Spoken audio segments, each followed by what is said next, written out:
know, we need to make Exta watch this game just to taunt him.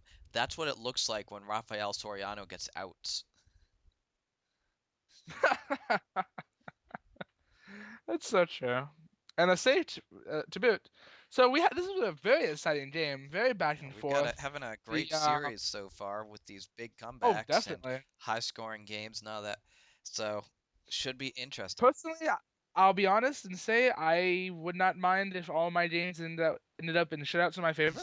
But these type of games are very exciting to watch. This is true. I think this is just really goes to show that these two teams are in fact very Yes, even. they're very even. They I believe they finished the season with the identical records, and they were neck and neck throughout the season before the scrubs came back at the end and were like, yeah, we're just gonna like take a first place. boss. But so now we are tied 1-1 as we are going to head to where whatever. Wherever the hell Boko Yes, calls U.S. home for. Cellular Field. All right, because the Detroit Tigers fan wants his team to play in the White Sox stadium. But So Chicago's better than Detroit, man. You see the crime rates? that's true. You don't That's want true. to live, you don't want to be in Detroit, man. You get All mugged. right. He doesn't want Pujols to be shot, dude. Seriously. Yeah. You That would not be that's a good. valid point. What If you got shot, what I look what I look forward to in this series though is just to see if the Wonder Weasels can be more consistent with their hitting. Like this game should not have even been that close. I mean, they had a great seventh inning with those 6 runs for sure, but they had many more opportunities. I would go out on a limb here and actually say I really believe that the Wonder Weasels probably have the better team. They probably have the better lineup up and down in terms of being able to construct a bid inning, but it's just a matter if they are able to string it together right.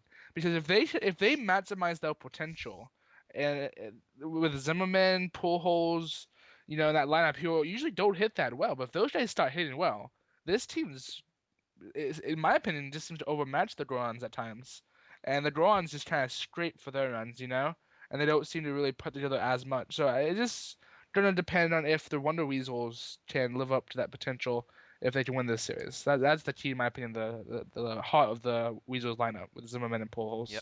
Coming into this, the Weasels, the team with the most homers, the most runs per game, second best team OPS, and they're only .001 behind the Olympians for the best team OPS.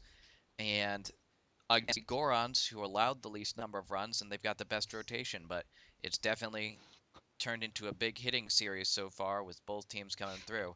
And Well, as we proved last year, hitting beats good pitching. yeah, good That's hitting my beats good pitching. And with this power, can't can't count either of these teams out, but the Weasels have definitely shown a lot of strength, and they're heading back home with the series tied 1-1. Any final comments, Chris? I would just like to give a tip of the hat to Dan Udler. I would name him my game MVP with that monstrous 3-run shot. He really came through. Beyond that, no, I think I said everything I need to say. I think this is going to be a great series. I see this series going 5, the maximum it All can. right. So there's the prediction. We will see you all back here for game 3. For Chris, this is Alec. Out.